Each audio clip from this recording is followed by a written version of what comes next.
बेगूसराय में भी मुस्लिम संगठनों ने सरकार के खिलाफ किया जोरदार प्रदर्शन, लगाया आरोप मुसलमानों को जबरन कर रही बार-बार टारगेट।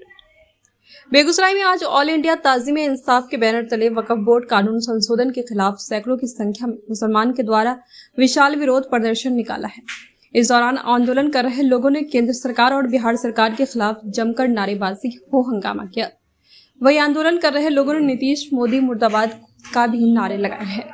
यह विशाल विरोध प्रदर्शन जीडी कॉलेज से मुसलमानों के द्वारा निकाला गया है, जहां डीएम ऑफिस के पास पहुंचकर सभा में तब्दील हो गया है। इस दौरान उन्होंने कहा कि हम सरकार से मांग करते हैं कि जो वक्फ बोर्ड कानून लाया गया है उसको संशोधन कर खत्म करें। आज बेगूसराय के अंदर ऑल इंडिया तंजीम इंसाफ का वक्फ कानून के खिलाफ ये प्रदर्शन है और पूरे बिहार के अंदर में 12 और 13 तारीख को हमने भारत सरकार के अंदर जो राज्यसभा और लोकसभा में भारतीय जनता पार्टी ने गलत किस्म से जो कानून को पास किया, वो उसके खिलाफ आज ये प्रतिरोध है।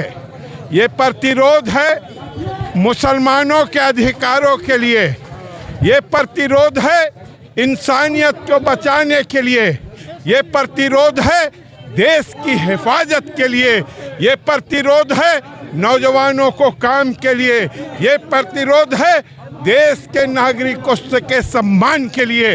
आज हम इस प्रतिरोध के माध्यम से ये वक्फ का बिल जो है उसको खारिज करते हैं और बताते हैं तो नरेंद्र मोदी जी इस देश के अंदर में आपका कानून जो लाए हैं पिछड़े दरवाजा से वो नहीं चलेगा।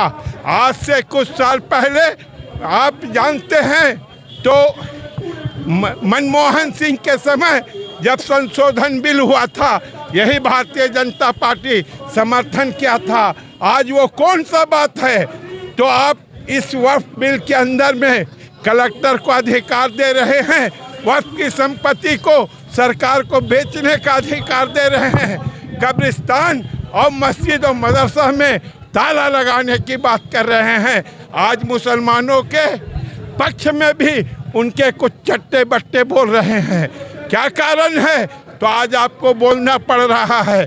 मेरे मस्जिदों के ऊपर, गिरजाघरों के अंदर में, बोध गया के बौद्धिस्टों के ऊपर आपके लोग कब्जा किए हुए हैं। आप क्यों नहीं बोल रहे हैं? क्यों नहीं उस पर आपकी आवाज़ हो रही है? आज आपको लग रहा है तो हम मुसलमानों की संपत्ति लूटेंगे, तो ये भारत का मुसलमान इसको नहीं कबूल करेगा। वक्फ काला कानून लागू हुआ है, उसके तहत तमाम मदरसे, तमाम कब्रिस्तान और तमाम जो भी मुसलमानों का इदारा है वो तमाम सरकार के अधीन हो गया। तमाम चीज़ों में कुछ करने के लिए, हम दफन करने के लिए सरकार से परमिशन लेंगे। इसलिए हर हाल में किसी भी सूरत में ये कानून हमारे विरोध में है और इसे वापस लेना चाहिए। सरकार ने तमाम अल्पसंख्यक को सीधे तौर पर टारगेट कर लिया। आपको पता होगा कि पहले 3 तलाक कानून लाया, उसके बाद हिजाब लाया और कई तरह के ऐसे हथकंडे अपनाए जा रहे हैं जो इस देश के मुसलमानों के लिए खतरनाक है। इसलिए आज यहाँ पर हम एकत्रित होकर आए हैं, ये बताने आए हैं कि हम चुप नहीं हैं। ये हुजूम बताने आया है कि हम चुप नहीं हैं, हम लड़ेंगे और अंतिम सांस तक लड़ेंगे। काला कानून बिल वापस लेने तक लड़ेंगे, चाहे इसके लिए जो कीमत चुकानी पड़ेगी। कुछ है फिर भी एक फांस से चुभते हैं हम, तेरे सियासत की चमक बढ़ाने के लिए तुझे मिलते हैं हम। जब जब इनकी सियासत में इनको लगता है कि कहीं ना कहीं लोग अब हमसे काम का हिसाब मांगेगा, हमारे द्वारा किए गए गतिविधियों का हिसाब मांगेगा, तो ये चले आते हैं मुसलमानों के खरखा बनकर। आज जो इन्होंने संसद से आधी रात में पास करवाया है वक्फ अमेंडमेंट बिल, ये सीधे सीधे हम अल्पसंख्यकों पर हमला है।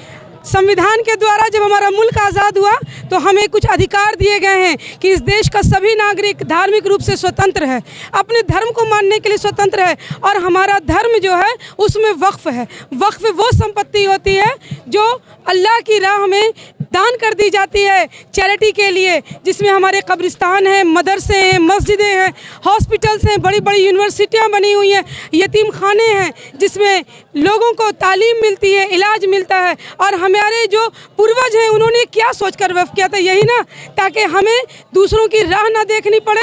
आज इन्होंने इस अमेंडमेंट बिल के नाम पर एक कानून बना दिया कि हमारे वक्फ में गैर मुस्लिम भी शामिल हो सकते हैं, डीएम इसके हेड होंगे। क्या मतलब है? संपत्ति हमारे बाप दादाओं की दान में हमने दिया, आप हमारे सर पर लाकर हाकिम बैठाल देंगे? ये नहीं चलेगा।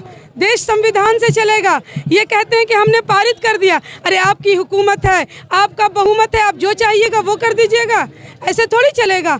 हम भारत के अमन पसंद नागरिक हैं, हम वो लोग हैं जो अमन के साथ इस मुल्क में, अपने मुल्क में जीना चाहते हैं, तो हमें आप जीने नहीं देते हैं। कभी आप चले आते हैं, 2014 से लगातार देख रहे हैं, कभी 3 तलाक का रेशियो जाकर देखिए कितना है। हमारे यहाँ तो तलाक का रेशियो आपसे बहुत कम है, लेकिन आपको फिक्र हमारी सताती है। कहते हैं कि जब रात में भी मोदी जी की नींद खुलती है ना, तो उनको नींद में मुसलमानों की ही खैरखाही नज़र आती है। अगर इतने खैरखा हैं तो क्यों नहीं लोकसभा और विधानसभा में टिकट देते हैं? टिकट देना। और अंदर से ये क्या कर रहे हैं? हमारी जड़ें काट रहे हैं, हमारे हुकूक को छीन रहे हैं। तो हम तमाम लोग आज यहाँ एक बानगी की शक्ल में आए हैं। ये एक झांकी है और पूरी कहानी बाकी है। और जिस दिन हम लोग पूरी तैयारी से उतरेंगे तो सड़क का चप्पा चप्पा जो है वो एकदम भर जाएगा कि हम इस बिल को नहीं मानेंगे। मोदी सरकार के द्वारा काला कानून तमाम वर्गों के लिए जो लाया जा रहा है, सत्ता में वो अंधे हो चुके हैं। सीधे तौर पर आप देख सकते हैं 2 दिन तैयारी में बेगूसराय का आम लोग जुट चुका है। अगर लोग कहेंगे सिर्फ मुस्लिम आए हैं, ऐसा बात नहीं है। तमाम जाति धर्म के लोग इस काला कानून का विरोध कर रहा है। मैं बता देना चाहता हूं, काला कानून, किसान विरोधी जो काला कानून लाया था, लगभग 1200 किसान हत्या हो गया था। उसे कौन देखा? लेकिन मोदी जी राष्ट्रवाद के नाम पर ढोल बजा देते हैं, लेकिन वह राष्ट्रवाद के नाम पर इतना ढोल करते हैं, आम आवाम को जीना मुश्किल हो गया। मैं सीधे तौर पे आपके चैनल के माध्यम से बता देना चाहता हूं, जो काला कानून लाए हैं जो मुसलमान समाज के लिए, वो काला दिन है। सीधे तौर पे आज के आंदोलन के माध्यम से कह देना चाहता हूं, अगर वापस नहीं होगा तो हम लोग आर पार की लड़ाई लड़ेंगे। हम लोग अंग्रेज को भी भगाने का काम किया है और आने वाले दिनों में ये मोदी सरकार को भी गद्दी पर उतार कर भगाने का काम करूंगा।